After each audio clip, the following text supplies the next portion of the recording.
Monday.com can be a valuable tool for managing personal tasks, goals, and projects. Here's how to use it effectively for personal task management. Create a personal board. Start by creating a new board specifically for personal tasks and projects.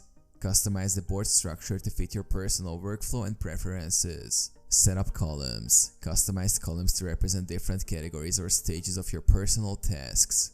Common columns may include to-do, in progress, pending, and done.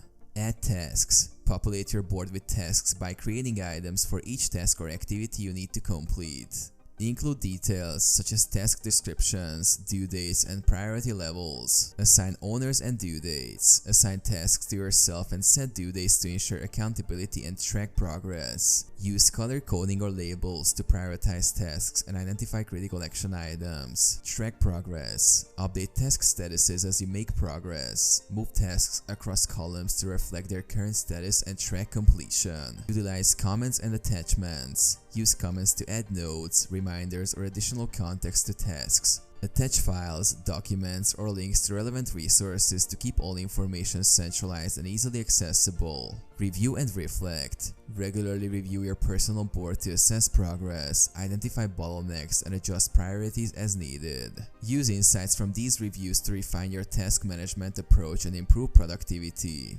Stay consistent. Make it a habit to regularly update and maintain your personal board. Consistency is key to effective task management and ensuring that nothing falls through the cracks.